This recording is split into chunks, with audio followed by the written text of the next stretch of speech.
Y'all, have y'all heard yet, man? Hold up, man. Come take a seat. Come pull up a chair, take a seat, man. We got to talk about this. Focus in, focus in, focus in. There we go.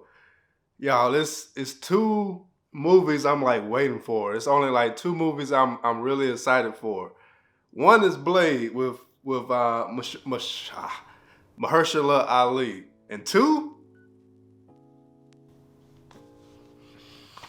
you see it in the title, man. You see it in the title. So they just released a trailer like at the time I'm recording this about 3 hours ago. I was at work, falling asleep, watching Mr. Robot. But when I saw this trailer, man, it was like somebody, it's like I took 5 espresso shots, man, because, we got to talk about it. Hold up. I know y'all like, it's just a movie, man. You need to calm down. Hey, you need to understand. I was never into Rocky, but Creed, like I looked into a little bit into Rocky just because of Creed, just to understand the story, the relation between Rocky and Adonis Creed, or his father. You really don't miss anything till it's gone, y'all. Cause Creed 1 and Creed 2, to me, when it comes to fight movies, those has the most memorable scenes like ever in any fight movie I can think of. Like Creed 1, they did like take a little bit of Rocky when he was running down Philly streets training. But that scene when he was running in slow motion with the dirt bikes and the 4-wheelers behind him in Philly, they kicked in the Rocky song mixed in with the Meek Mill song representing Philly. Creed 2, when he was about to lose and he just had his fist on the ground, he just said, "No man should be able to fight through that beating." Agree. Oh. Okay, I'm gonna calm down. I'm gonna calm down before my wife come downstairs. But my point is, Creed brings that energy that we need in fight movies. It brings I don't even want to call it over exaggerated, I feel like that's a negative word, but it brings like a ton of drama plus fighting and boxing. Let's talk about this trailer. So I've been hyped about this since I found out that Jonathan Mayers, is it Mayers or Mayer, y'all? Cause you know how black people like to add S on everything. Yeah, it's Mayers. So I had some time to get to know Jonathan Mayers. You know, of course, Harder They Fall, towards the end of Loki, The Last Man, and what was it, San Francisco, White Boy Rick. I'm about to start watching Love Country, y'all. I want to do that on the channel as well. But Love Country, I still haven't got to that yet, but I have a good idea of his acting ability. And this is why I'm so excited, because he brings a lot to the characters that he portrays. I like how like the movies, it kind of mirrors real life a little bit. Correct me if I'm wrong, but I think Creed 2, like the gap between Creed 1 and Creed 2, so the real life gap, the real amount of years that was between Creed 1 and Creed 2, I think it was also in the movies universe, it was the same amount of years. But the gap between Creed 2 and Creed 3, I'm not saying it's the same year gap and all that, but when it comes to like Michael B. Jordan's success, it kind of mirrors the character Adonis Creed. So he has nothing else to prove until we get this new character. I think they said his name is Damian. The first scenes in the trailer with Damian, you know, when they walking through the diner, I guess they like him and his wife is kind of like meeting with Damian, talking to him a little bit, give him something to eat, I guess.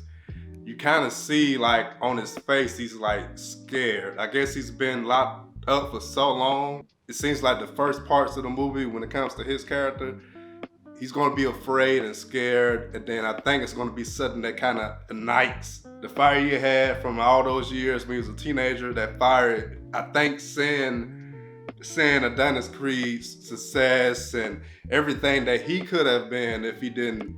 I'm thinking that he may took the blame for Adonis, and that's one reason why he's so upset. Because I don't think it's so like black and white. Oh, I'm in the jail and I'm jealous of you. I think it has to be something else. So I'm thinking he's going to say, okay, Adonis, like you have all of this. It could have the roles could have been easily reversed. You could have been in my place, but I was alone in a box for all these years, and now it's time to get mine. Towards the second part of this trailer, towards the middle of the trailer, we see this. We see like it's a guy, security guard standing behind him with a belt. So I'm thinking I'm thinking some years has passed, like in a movie. I think it's not going to be like in the same time period. I think some time is going to pass, and Damian is going to also gain some boxing success. He's going to probably like, you know, try to fight out, and he's going to get a lot of eyes on him, because that's something else I wanted to point out. I feel like a lot of Mike Tyson is in the character of Damian.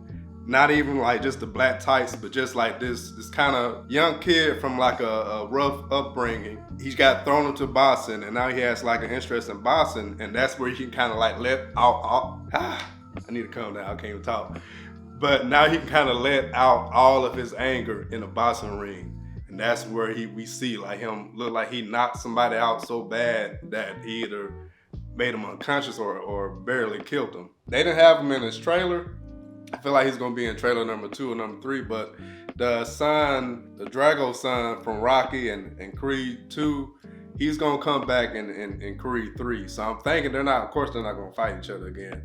But if you remember Creed 2, it ended with the son kind of just saying, okay, I kind of see what's going on here. It's just my dad trying to live his life through me. I know how it feels, but you gotta know you're more than just one fight. We both are. Maybe, like, this may be a stretch, but I'm thinking maybe the Drago son is going to help him. Maybe he's like in a cabin somewhere, and Adonis drives to him and asks for his help, and he has like this like nature training experience. That may be a stretch. Maybe I'm right, maybe I'm wrong. But the last thing I want to point out is this last, like, they showed what I'm assuming is the last fight of the movie between Damian and Adonis. Like, the way Adonis is wearing all white, like, even, I'm not sure they purposely did this, but like the way he stood up in his corner and had the ropes to his side, it almost looks like angel wings. It's like so heavenly, like how they shot it. And then we have like Damian standing up. He's not in like black trunks. I'm not sure if y'all noticed that either, but if you look back to like how the gladiators used to dress in those like armors and stuff like that, so it's like an armor, like a chest armor, but it came down to like their thighs. It almost looked like a dress or what they call it, a kilt, whatever. Y'all get what I'm trying to say, but if you don't get it, what I'm trying to say is like Damian's boxing attire is kind of like a warrior's attire, which brings like a new level of excitement to it. So it pretty much tells us that up to the point that he fights Adonis, he's pretty much in this warrior spirit. The last thing I'm gonna point out, and I love Jonathan Mayers for this, his face, like when he was in the corner, seems like they already fought like a couple rounds and they kind of get into like the meat of the fight. You can tell by his face that he doesn't seem upset, he just seems like hurt. And that gives us some of that Killmonger experience, at the end of Black Panther, where he was just kind of just hurt. He was like, I just felt abandoned, and I just kind of wanted to prove that I was worth something. So we see this on Jonathan Mayer's face. So this is what made me the most excited about the movie, because I feel like it's not just gonna be like black and white, like I said in the beginning. It's gonna be something that we can take away from it. Like Ryan Coogler, he always give us something to take away from these movies, and it's like it makes the movies timeless, because it's not just something you can watch, forget about in a few days. It's something we can always go back and watch. Like, I'm pretty sure I'm gonna be watching Creed 1 and Creed 2 next year, so we can watch Creed 3. So we're gonna talk about it on this channel. Of course, y'all, they already have my money. They have since they announced Jonathan Mayers was gonna be in it, like towards the beginning of towards the end of 2021, towards the beginning of 2022, whatever. They already have my money. So I'm gonna be in the theaters watching it. Hopefully y'all be in the theaters with me watching it, and then we come back on this channel and talk about it. Do like a real review, full-length review, all right? Let me know what y'all think, man. All right, now I can get back to work. I got all of that out of my system. Now I can get back to work, y'all.